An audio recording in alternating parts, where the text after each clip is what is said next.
Magandang araw po sa inyo mga Kapinoy. Sir Obet po ito, Physical Therapist. Ang topic po natin ngayon ay yung phase 2 na po tayo ng paano papagalingin ang pagkatapilok. Phase 2 po ay yung intermediate or subacute phase, 3 to 6 weeks after the injury. So, 3 hanggang 6 na linggo pagkatapos tayo matapilok. Ito po yung physical rehabilitation program na i-discuss ko sa inyo ngayon.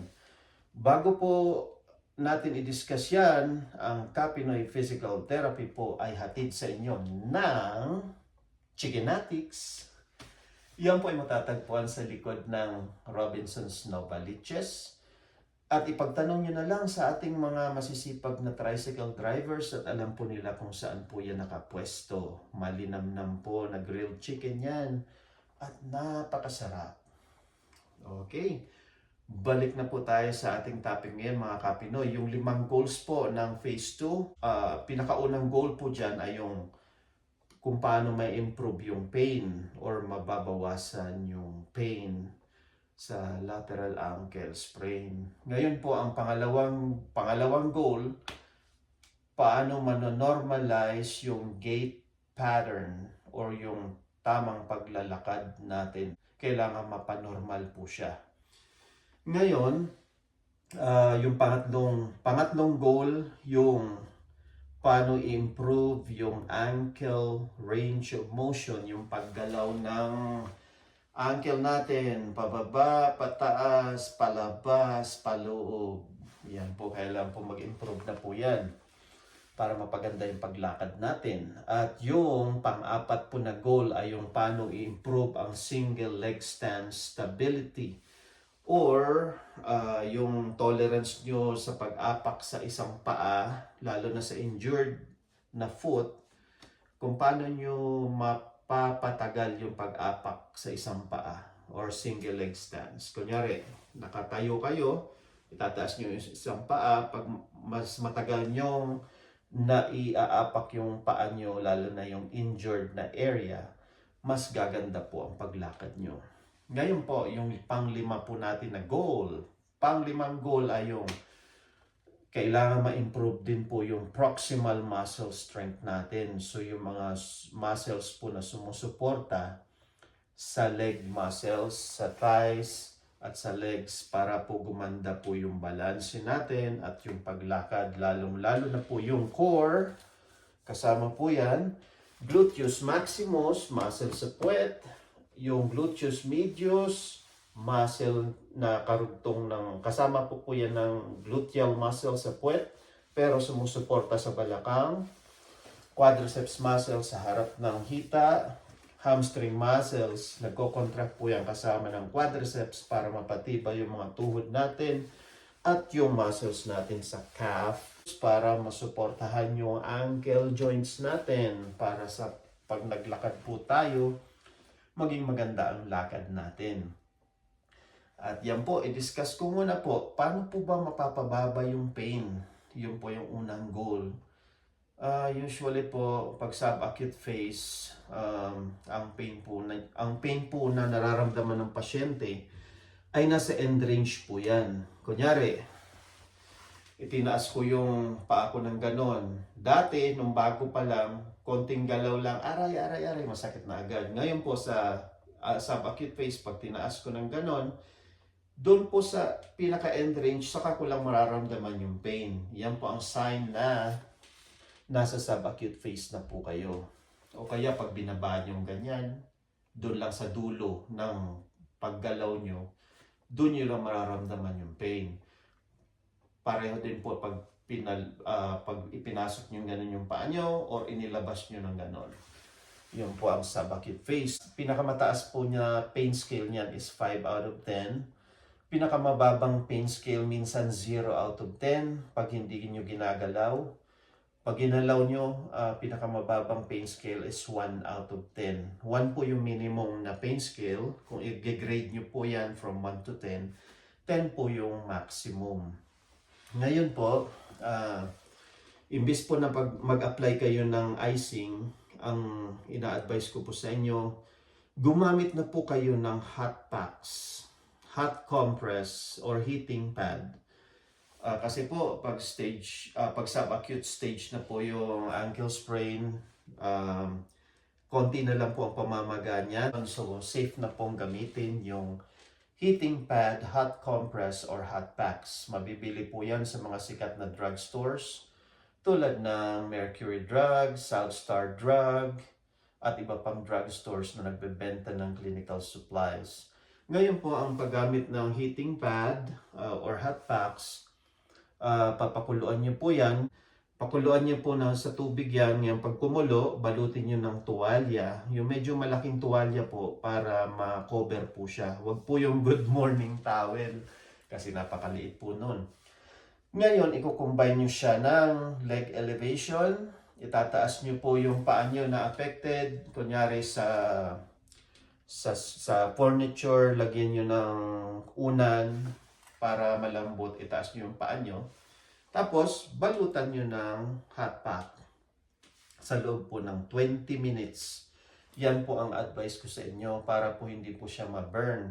Saka dapat ang mararamdaman nyo pag gumamit kayo ng hot packs, dapat comfortable, warm lang po. Hindi po yung mainit para po mag-increase yung blood supply dyan, mabawasan yung spasm, at mabawasan din yung pain. Ngayon, ang pangalawa pong goal natin, to normalize gait pattern. Ngayon, para po ma-normalize yung gait pattern natin, kailangan po nating practicein yung tamang heel-to-toe walking. Ang heel-to-toe walking po, ang ibig po sabihin yan, imbis na maglakad kayo na parang nagmamarcha, ang iba po kasing tao, naglalakad ganito. Yan, naglalakad po sila ganyan. Yan, most of the time po, sinusuportahan lang kayo ng 1 foot niyan pag naglalakad kayo ng ganyan. Ngayon, ang gamitin yung technique ay yung heel-to-toe walking. Kailangan po pag pumakbang kayo, pag apak nyo sa sahig o sa ground, dapat heel muna ang una. Yan. Tapos, pag foot flat na po yan, tapos doon sa likod, may push off. Yan, may push off. Tapos, pag nilift nyo to, yung isang paa, heel muna ang tatama. Magpo-foot flat siya, tapos may push off ulit sa kabila. And so on and so forth. Yun po yung sequence niya. Bakit po heel-to-toe walking ang kailangan nating practicein? Kasi po, pag gumagamit tayo ng heel-to-toe walking, ano po yan, na ibabalik niya po yung energy sa ating katawan. Kasi may pag-aaral po niyan, may nabasa akong studies niyan, may 27 subjects. So, pinaglakad nila yung mga subjects na yon. Yung ibang subject, naglalakad sila ng ball of feet yung ginagamit. Yung ibang subject, toes yung ginagamit sa paglalakad. At saka, yung iba namang subject, heel ang unang inaapak. Ngayon po, mas nakakapag-conserve ng energy yung mga naglalakad na heel muna ang tumatama sa sahig. Yung pong mga naglakad ng ball of feet yung ginagamit, yung ball po ng feet, ito po yun. Yan, yung ball of feet. Yung pong mga subject na naglakad ng ganon, nag-spend po sila ng 83% ng energy, na mas malaking energy ang nakonsumo nila. Yun naman naglakad ng toes, nagkonsumo sila ng 50% na energy na mas mataas kumpara dun sa heel ang ginamit. Ibig ko pong sabihin dito, mapapaganda yung leverage nyo at naibabalik yung ibang energy sa katawan kapag ginamit nyo yung heel-to-toe walking. Kasi po, most of the time, pag ginamit nyo yung technique na yon, 60% of the time, sinusuportahan kayo ng dalawang paa nyo sa paglalakad. Kaya po yun ang dapat practicein nyo. Ngayon, ang pinapagawa ko po sa pasyente ko, Yan. Ganito po. Naglalagay ako ng upuan dito para may mahawakan sila. Pagpapracticein ko sila ng heel to toe. Ngayon, ganito muna ang pinapagawa ko. Yan. Yan. Mga ano po to. Mga 1 minute. Papaganunin ko sila.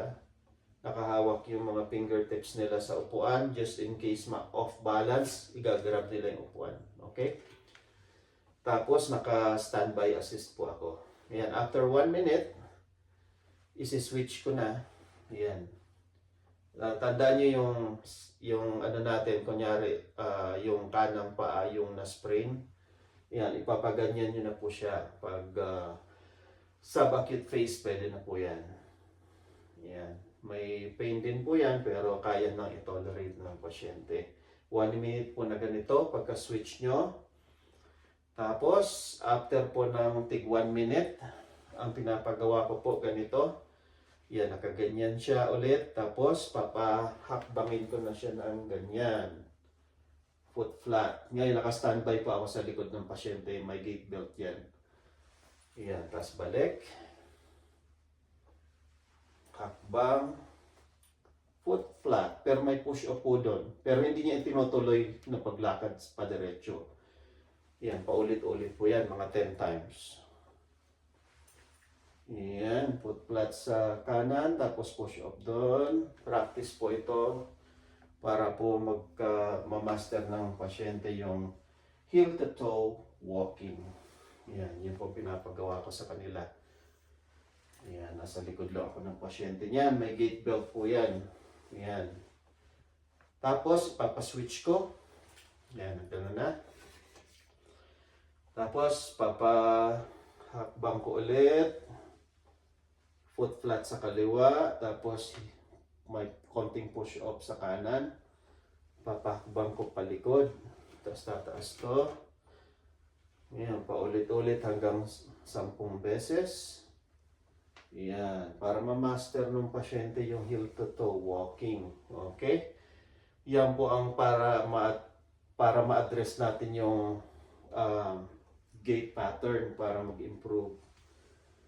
Yan, pagkatapos po ng drill na yan, ang pinapagawa ko po dyan, maglalakad na po kami. Tapos, kung kailangan pa po ng tungkod o cane, yun, pinapractice ko po yung pasyente ng tamang heel to toe walking. Okay? Kasi, ina-explain ko sa pasyente na 60% of the time, sinusuportahan siya ng dalawang paa niya sa paglalakad. Yung po, na-address na natin yung pangalawang goal. Yung pangatlong goal naman po, to improve ankle range of motion.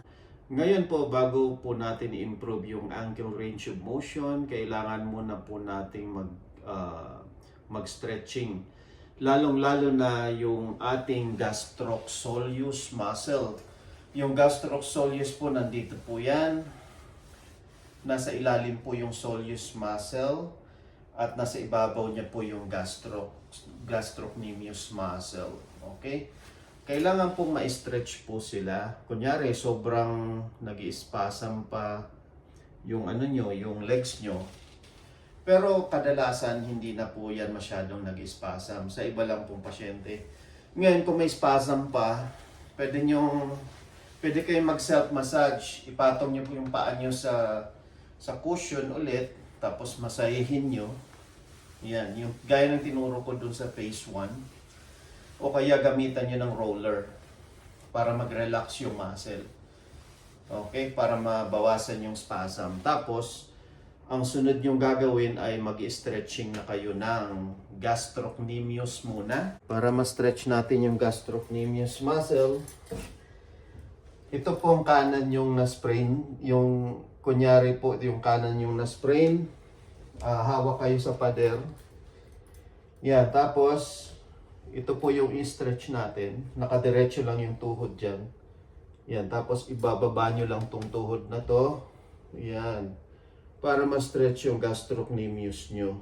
Okay?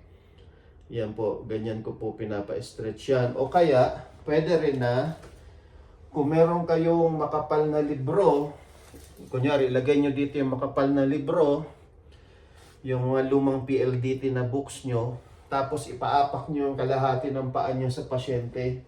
Isama nyo na rin yung kabila. Yan.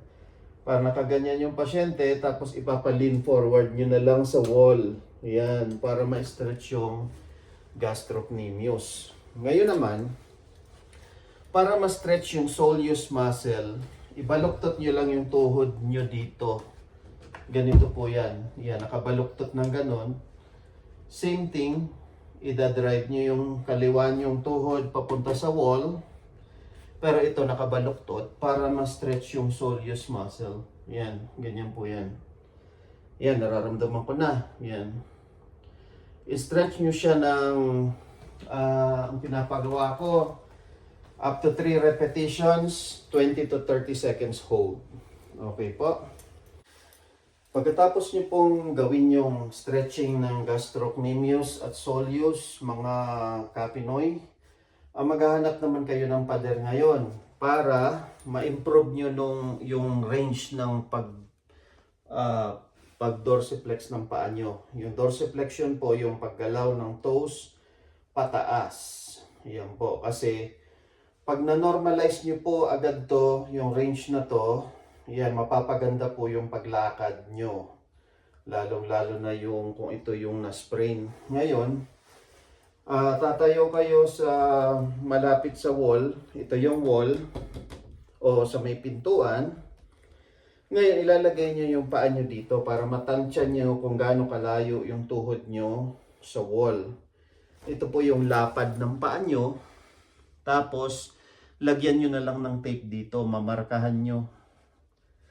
Yan, para pag namarkahan nyo na, ilalagay nyo na yung toes nyo dito, yung dulo ng paa nyo, dun sa marka. Ngayon, ang purpose nyo dito ay yung mag-improve yung dorsiflexion ng paa. Ngayon, ida-drive nyo naman, hawak kayo sa pader ng dalawang kamay, tapos ida-drive nyo yung tuhod nyo papunta sa wall ng paulit-ulit, pero dahan-dahan lang. Yan. Gaganyan nyo. Gagawin nyo ito mga 30 repetitions. Yan, 2. Ganyan. Hanggang maabot nyo yung wall. Pero dapat hindi aangat yung heel nyo. Dapat naka-flat lang yung buong paa sa sahig. Tapos, dapat maabot ng tuhod nyo yung wall. Yan. Pag naabot nyo na ng tuhod nyo ang wall, yan mga kapinoy, tagumpay na po yung mission nyo. Yan, 30 reps po yan. Yan ang goal nyo dyan. 30 reps na dahan-dahan. Okay? Tapos po, punta na tayo sa isa pang exercise sa range of motion ng paa nyo. Ngayon po mga kapinoy, pwede nyo ulit gawin yung tinuro ko sa inyo ng phase 1, yung ABC. Magdodraw kayo ng ABC. Pero ngayon, lakihan nyo na. Ayan. Yung A, lakihan nyo. Kasi nasa subacute phase na kayo. Yung B. Yan. Tapos C. Pinapagawa ko to sa patient ng mga 1 to 2 minutes. Okay? Ngayon po mga kapinoy, tapos na po natin i-address yung pangatlong goal na improve ankle range of motion. Doon na po tayo sa pang-apat na goal, to improve single leg stance stability. Ngayon, kailangan nyo po ng cup o yung cone na ganito. Yan. Lalagay nyo po sa solid surface. Yan, sa solid surface po muna tayo. Kasi kailangan i-challenge yung pasyente sa firm or solid surface. Pangalawa, dun sa unsteady surface. Patatayin nyo yung pasyente, nasa likod yung therapist, at lalagyan nyo ng gait belt yung pasyente para mahawakan ng therapist kung sakaling ma-outbalance yung pasyente. Ngayon, pagbabalansin nyo yung pasyente, ang goal dito ay at least maka 10 seconds po ang pasyente sa pag single leg stance. Kasi po, pag naka 5 seconds lang ang pasyente, high risk for falls po ang ibig sabihin yan. Ayon po sa pag-aaral. Ngayon po, pag babalansin yung pasyente sa pamamagitan ng pagtaas ng kamay nila para mag-counterbalance, tapos ipapadantay nyo lang yung ball of foot ng pasyente doon sa cone, sa ibabaw ng cone. Dapat walang bigat po yan. Bibilangan siya, 1, 2, 3, 4, 5. Ang goal po nito hanggang 10 seconds. At pag naitumba niya yung cone, not counted po yan. So ulit-ulit. Ang goal po nito at least maka 10 seconds ang pasyente na nakadantay yung ball of foot sa tip ng cone. Kasi ayon po sa pag-aaral, pag naka 10 seconds yung pasyente, sapat po yan para makapagbalanse or not high fall risk yung pasyente kapag nagawa niya ang 10 seconds na ganito. Ngayon, pagpapagawin nyo ng ganon sa steady surfaces, 10 repetitions each. At kung magkamali man sa umpisa, okay lang po yun. So, huwag nyo i-discourage yung pasyente. Kailangan palakasin nyo ang loob para po hindi siya mawala ng gana. Ngayon, dito naman tayo sa unsteady surface. Cushion po ito. Kaya po tinawag na unsteady surface yung cushion kasi pag inapakan nyo po siya, para kayong, lalo na kung isang paa lang, yun, gumagalaw siya. Nagwa-wobble yung paa nyo. So, i-consider po ito unsteady surface. Ngayon, nakatayo kayo sa likod ng pasyente, kayong therapist, ay ilalagay yung cone dito sa baba, sa sahig. At ang pasyente patatayuin nyo sa cushion. Yan. Pwede kayo umorder nito sa... Ako in-order ko to sa Amazon. Baka meron dyan sa inyo sa online. Order kayo sa online. Hindi ko na alam kung anong in-orderan nyo dyan sa Pilipinas. Cushion po ito. Yan. Tapos, patayuin yung pasyente dyan. Gawin nyo ulit yung dapat madantayan siya ng ball of foot. 1, 2, 3, 4, 5, 6. Ang goal, maka 10 seconds. Tapos i-switch nyo. 1, 2, 3, 4, 5, 6, 7, 8, 9, 10. Yan. Ngayon, kung hindi kaya ng pasyente ng 10 seconds, okay lang po yun. Palakasin nyo loob. Baka sa susunod, makaya niya. Ngayon, natapos nyo na yung single limb stance. I-address naman natin yung iba pang activities natin sa single limb stance. Kailangan din pong malagyan ng bigat yung lahat ng part ng paa natin. Lalo na yung front, yung ball of foot, yung heel, yung medial side ng foot, tapos yung lateral side ng foot. Ngayon, pwede nyo pagawin to sa pasyente. Ngayon, naka-standby assist yung therapist ulit sa likod. Tapos, pagagawin nyo to sa pasyente. Okay? Yan. Pwede namang may hinahawakan na upuan yung pasyente. Okay? So, pagagawin nyo to, nakaganon. Ipapagawa nyo to. Nagka-counterbalance yung isang kamay doon. Ipapagawa nyo to. Yan. Tapos ipapagawa nyo to. Yan. Ulit. Ganyan.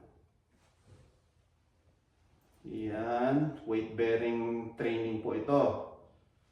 Yan. Para lahat ng part ng paa sasalo ng bigat. Tapos pag ganun. Yan. Okay. 2. Isa pang example, hanggang 10 rounds po to. Yan. Ganon. Pag ganon. Tapos paloob. Yan. Yan po. 10 rounds po yan. Sunod pong activity mga kapinoy sa ankle, sa right ankle na na-sprain. Pwede niyong ipahawak sa likuran ng silya yung pasyente para makapagbalanse po siya. Tapos nakaantabay lang kayo, naka-standby assist kayo sa likod, may gait belt po. Ngayon, yung na-sprain na paa, yung gagawa niyan. Itataas nyo yung normal na paa, nakaganon. Yan, tapos pagtitingkayarin nyo. Huwag naman masyadong mataas. Kahit half lang muna ng range. Yan, ganyan. Paggawin nyo 10 beses. Yan. Pag nasanay na, after 10 reps, pahinga. Yan, after 10 reps, pwede nyo nang, ang goal na ng pasyente is itataas nyo na, pwede nyo nang itodo. Yan, ganyan. Pero kung masyado pang, kunyari, biglang sumakit, tama na muna. Yan, itotodo nyo na. Yan, hanggang 10 reps. Yan. Ngayon,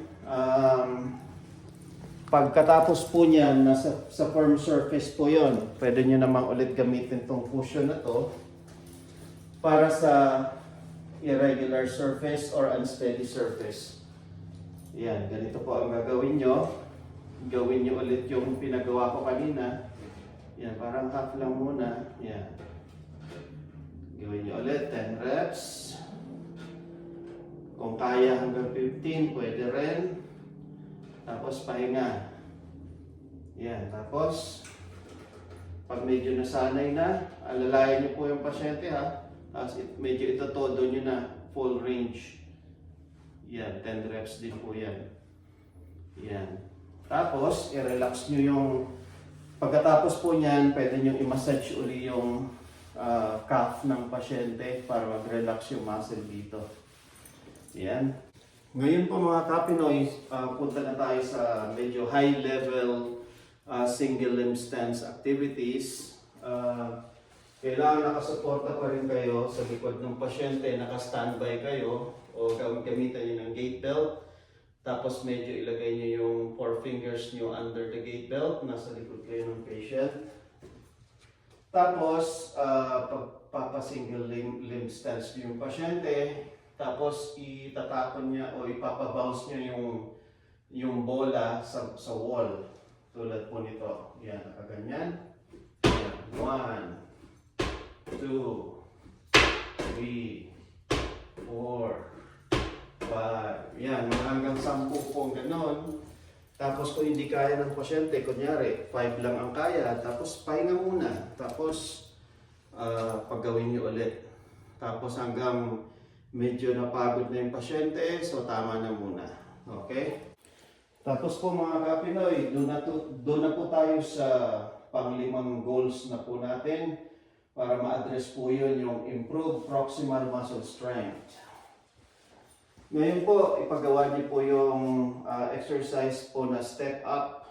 Tulad po nito, meron po akong stepper dito. Approximately, mag-start muna kayo ng ganito kataas. Usually mga 4 inches po ito. Yan, ganito po paggawa nyo sa pasyente.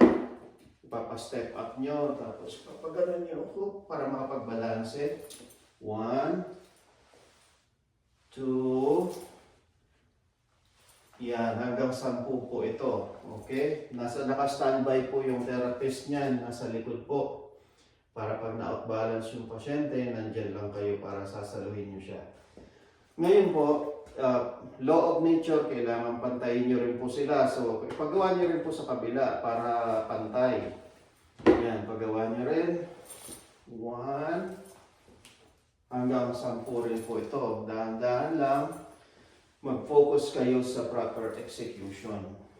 3, yan, hanggang 10 beses po. Yan. Kung wala kayong ganito, pwede rin kayong gumawa nito sa labas ng bahay nyo. Kung may step up doon, o may curb, o kaya sa may hagdan. Pero, ano po, siguraduhin yung may naka-standby sa inyo para hindi kayo matumba. Ngayon, i-progress nyo po to. Pwede nyo ilagay yung dito yung cushion para unsteady surface. So, pagpapa-step upin nyo yung pasyente, medyo mataas na to. Yan, ganyan. Yan, hanggang 10. Tapos yung kabila naman. Okay. 1, 2, Yan, 3 hanggang 10. Okay? Ngayon, ganito ipapagawa nyo sa pasyente. Dito iharap tong stepper na to. Yan, nakaantabay pa rin yung therapist sa likod. Tapos, paakyatin nyo yung pasyente dito. Tapos yung heel ng pasyente, yung, kung ite-train nyo yung kanan, yung heel ng kaliwa, ipapaabot nyo yung ground tulad nito. Yan, heel. Yan, ganyan muna. Heel touch hanggang 10. Magka-counterbalance yung pasyente sa pamamagitan ng pagtaas ng kamay nila. Okay? Tapos, toe touch naman sa likod. Yan, para nakapag-balance din. Yan. Yan. Hanggang 10. Tapos, sa side naman. Side to side. Side to side. Yan. Okay? Pwede nyo ipagawa yan. Tigsa 10 beses. Pwedeng hanggang 2 sets. Huwag nyo naman masyadong pagurin yung pasyente. Okay? Ang sunod nyo pong pwedeng ipagawa sa pasyente para mapalakas yung mga proximal muscle groups. Proximal muscles, yung mga muscle dito sa dulo, puwet, thighs, yan yung mga muscle dyan. Pwede kayong gumamit ng bola na ganito, yung softball. Huwag naman yung basketball. Yung softball, kung wala kayong ganito, unan na makapal. Yan. Ipaipit nyo sa hita ng pasyente na ganyan. Starting position, straight body, knee straight. Ipa-interlace nyo yung fingers para makapag-counterbalance sila. Tapos ipa-squeeze nyo muna yung bola bago mag-squat ng ganyan. Yan. Dapat yung knees nyo, hindi siya sumobra, hindi siya umabot or lumampas sa toes. Yan, ganyan. Papaganyan nyo. 1, 2, 3, 4, 5. 5 seconds hold. Pwede na po yan. Inhale, then exhale pababa. 1, 2, 3, 4, 5. Yan, ramdam ko po, napapalakas yung gluteus medius sa maximus ko, saka yung hita. Maganda po exercise to. Squeeze. 1, 2, 3, 4, 5. Okay, hanggang 10 beses po. Pwede na. Pwede nyo gawin hanggang 2 sets. Mga kapinoy, kailangan nyo rin isali yung core strengthening para sa functional mobility nyo. Kailangan yung gumamit ulit ng softball. Kung wala kayo ng ganito, pwede rin makapal na unan. Gawin nyo lang, ilagay nyo lang to sa likod nyo ng pahalang dito sa against the wall. Kung una na makapal. Kung may softball kayo, mas maganda. Okay? Lagay nyo yan sa may likod nyo. Ganyan po. Diretso muna. Tapos may naka-standby na therapist o kamag-anak nyo na pwedeng sumalo sa inyo kapag kayo ay na-off balance. Ngayon, una nyo munang gawin yung alternate arm and leg raising. Bago nyo gawin yan, i-push nyo muna yung abdominals nyo palikod, iipitin nyo yung bola. Parang isasak in nyo siyang ganon. Tapos, saka nyo iaangat yung opposite arm and leg nyo. Yan. Dahan-dahan. Pwede nyo i-hold ng 3 to 5 seconds. 1, 2, 3, 4, 5. 1, 2, 3, 4, 5. Yan, pampalakas po ng core din yan kasi tinutulak nyo yung bola at sinasak in nyo yung abdominals nyo, saka itataas nyo pa yung opposite arm and leg nyo. Ngayon, pag medyo nakaya nyo na yung ganon, mas mahirap po itong sunod. Same arm and leg po ang itataas nyo na ngayon. Ngayon, papalakasin nyo ng todo yung gluteus medius nyo dito. Pag itinaas nyo yung same arm and leg dito, habang pinipisa yung bola ng likod nyo, ang lalakas yung kaliwang gluteus medius. Hold nyo. 1, 2, 3, 4, 5. Down slowly. Same arm and leg raise. 1, 2, 3, 4, 5. Down. Okay, hanggang 10 po. 10 bawat side. Hold for 3 to 5 seconds. 1, 2, 3, 4, 5. Yan, gluteus medius po itong mga muscle dito. Yan ang i-stabilize ng pelvis natin at ng ating balakang at yung ibang kalamnan dito sa lower leg area. Okay? Ngayon po, yung huling phase natin, yung phase 3, sa susunod na lang po. Kasi medyo kailangan ng mga plyometric exercise po doon. Pero ina-advise ko sa inyo, kung meron kayong pambayad ng physical rehabilitation, punta na lang kayo sa rehab. At yun, mas maganda po yun. Masusupervise pa kayo ng professional therapist para po mas maganda yung pag-recover nyo. Okay, sa susunod po ulit mga Kapinoy. Salamat po sa inyong oras.